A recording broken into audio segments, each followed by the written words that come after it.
It's been 2 years since the controversial Dobbs Supreme Court decision that overturned the constitutional right to abortion. Groups rallied in front of the court in Washington, D.C. today. Some say that decision honored the sanctity of life, but others say it undid years of progress for reproductive rights. It sparked a wave of state abortion restrictions across the country, including a near total ban here in Texas. KVUE's Daybreak heard from an Austin woman impacted by the ban and spoke with a doctor about the domino effect as Texas sees an increase in infant deaths.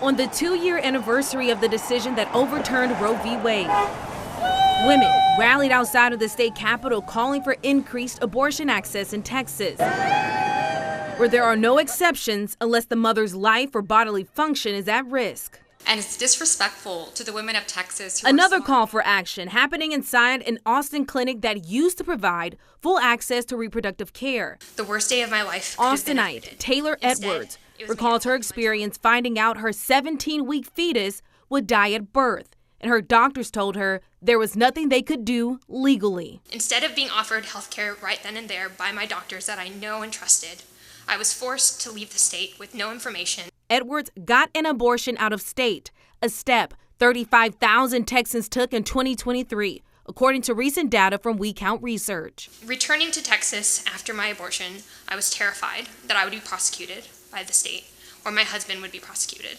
And you shouldn't have to live in fear when you're going through something so traumatic. The Texas abortion ban went into effect in 2021. Findings from the Journal of the American Medical Association released Monday shows in 2022, Texas saw a nearly 23% increase in the number of infant deaths tied to preterm birth defects, whereas the rest of the U.S. saw a 3% increase. That is expected, unfortunately. OBGYN Kim Vernon says in most of those cases, those pregnancies would have been allowed to be terminated before the Texas ban. To have to watch a baby be born and then die at home can be just absolutely tragic. Again, that should be the mother's right. For Edwards, I wanted this baby so desperately. She was able to conceive and give birth to a baby boy just last month. But even in that joy, she chooses to relive her pain. She says she'll stand with lawmakers like Congressman Colin Allred to try to make sure every woman has a choice about their own body.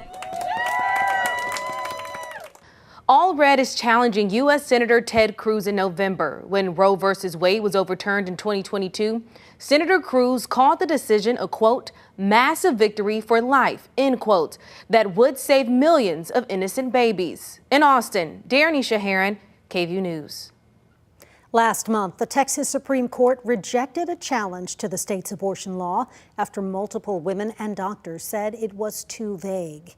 And on Friday, the Texas Medical Board set new rules for clarifying what qualifies as an exemption to allow an abortion. But many advocates and attorneys say those exceptions don't go far enough, and they want lawmakers to further clarify the law in the next legislative session.